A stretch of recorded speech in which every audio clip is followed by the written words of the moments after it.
Hello, my geek fam. Today, let's see how I found inspiration in an unlikely place to try and use the techniques of Georgia O'Keeffe.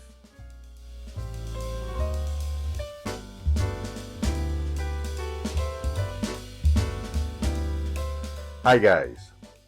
Today, let's answer a request from Cyber Zombie and Rhonda Maggie and explore the style and techniques of Georgia O'Keeffe. You can, of course, put your request in the comments and I will try to accommodate everything. Also, share, subscribe, and like.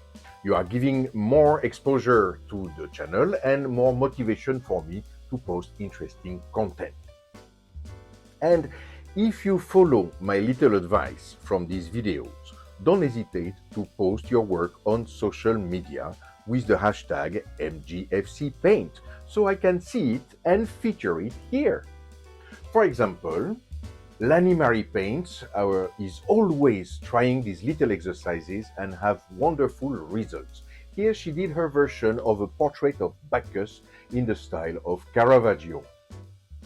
Also, Offers Gallery gave us another fantastic portrait in the style of Van Gogh. So, having said that, I was lucky enough to go to Japan last month for my work. I do love Japan and I even lived there for a while, some 25 years ago.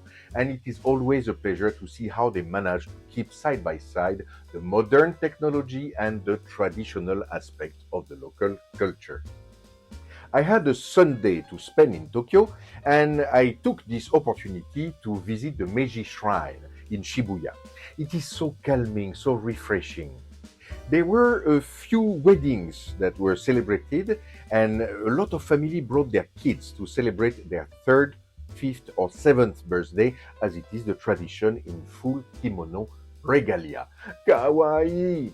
The fall colors were stunning between the maple and the ginkgo trees, and I couldn't resist entering in a little park near the Meiji Shrine to admire the contrast between the reds and the yellow. And that is where it struck me. Should I try to use these colors and natural shapes in the style of Georgia O'Keeffe? Georgia O'Keeffe, born in 1887, was an American modernist artist known for her paintings of enlarged flowers, skyscrapers, and New Mexico landscapes. She studied at the Art Institute of Chicago and later at the Art Student League in New York City. O'Keeffe's career took off in the 1920s, where her distinctive style emerged, capturing the attention of the art world. O'Keeffe's techniques were characterized by a blend of precision and abstraction. She became renowned for her large-scale depictions of flowers, such as Jimson Weed White Flower No. 1 in 1936, where she transformed ordinary objects into abstract sensual forms. O'Keeffe's close-up, magnified composition brought attention to the intricate detail of the subject, celebrating the beauty of nature in a way that was both modern and deeply personal. Her time in New Mexico profoundly influenced her work. The vibrant landscapes inspired iconic paintings like Red Hills and White Flowers in 1938, where the vivid colors and stark contrast convey the intensity of the southwestern terrain. The arid, expansive landscapes of New Mexico provided O'Keeffe with endless inspiration, and she often painted the distinct shape of the local architecture, such as in Rust Red Hills in 1930. One of her most famous works, Black Iris in 1926, showcases O'Keeffe's mastery of form and detail. The close-up view of the flower highlights her ability to transform the ordinary into the extraordinary. O'Keeffe's flowers were not merely botanical illustrations, but expressions of sensuality and spirituality. Her technique involved a meticulous attention to detail and an emphasis on line, color, and form. O'Keeffe's use of vibrant color and bold composition, coupled with her exploration of abstraction, made her a pioneer in American modernism. Her ability to convey emotion and beauty through simplification and magnification set her apart as a groundbreaking artist. In later years, O'Keeffe's eyesight began to decline, leading her to shift her focus to sculpture. She continued to work until 1984, when failing health forced her into retirement.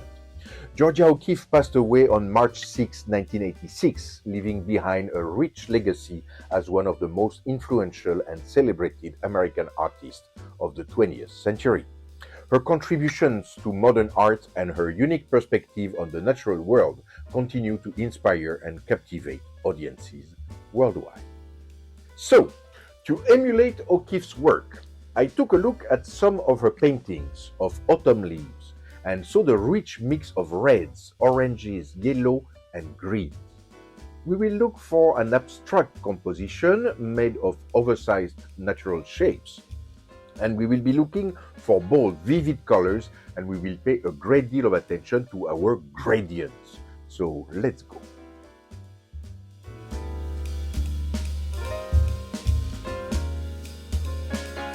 You know the drill on this one. One, it gives an atmosphere to your painting.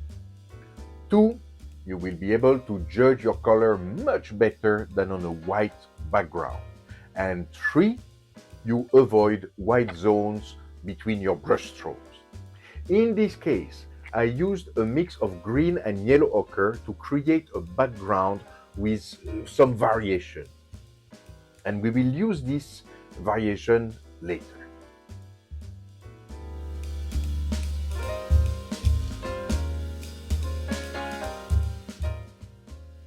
So, as you know, my inspiration came from the yellow ginkgo leaves and the red Japanese maple leaves.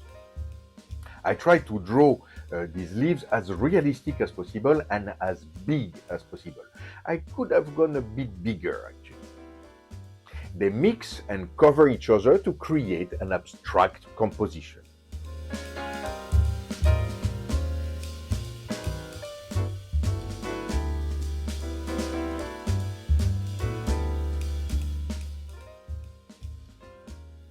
As we said, the ginkgo leaves will be yellow and the maple will be red-orange. So I give a first base color to all the leaves to place the color where they will be. Don't be too precious about it. We will cover them later, although this gives us a good base that will be seen by transparency.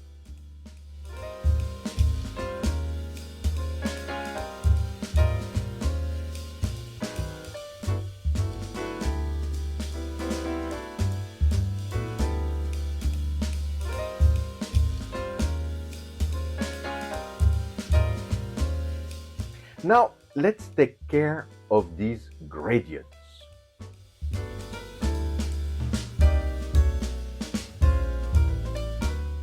Georgia O'Keeffe used two techniques for her wonderful gradients. First, the wet on wet. You simply apply both colors on your canvas at the same time in their place and you mix them with a soft brush to obtain a smooth transition from one color to the other.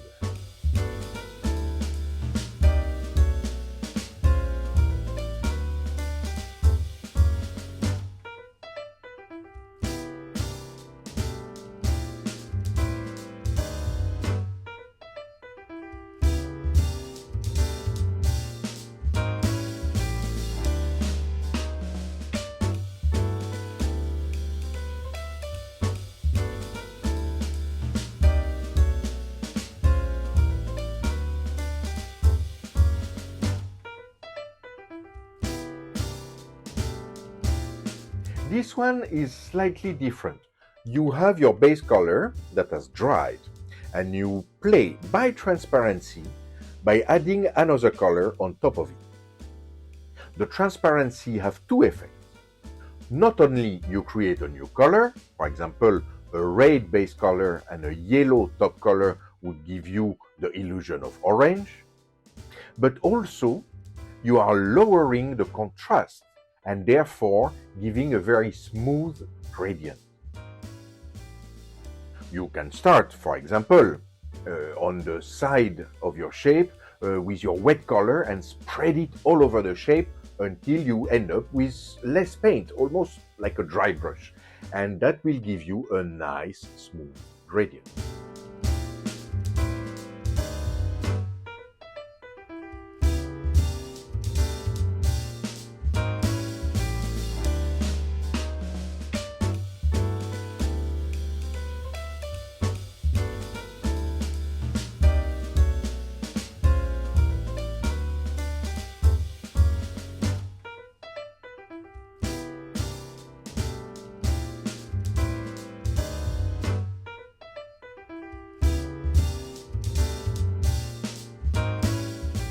Georgia O'Keeffe didn't really do outlines. There is some shadows and reflections, but they are the only thing that will outline the leaves. Work on the veins on the leaves and the subtle changes in color caused by the undulation of the leaves.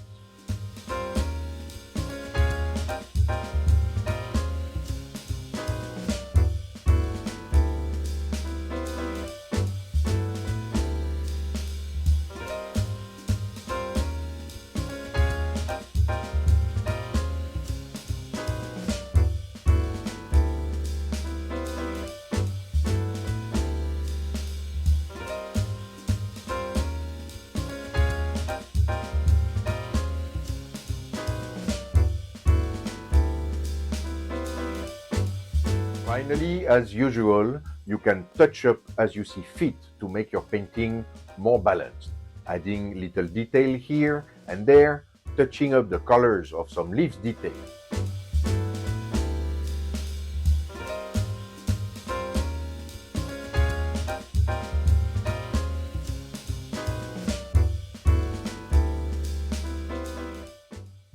And here we are, a Georgia O'Keeffe inspired memory from my trip to Japan. We do find the gradients of bold colors, the abstract composition, and the oversized natural shapes. Let me know how you did on this one by posting your art on social media with the hashtag MGFCPaint. And whatever you are celebrating, wherever you are in the world, I wish you guys a happy holiday season and I'll see you next year. Cheers!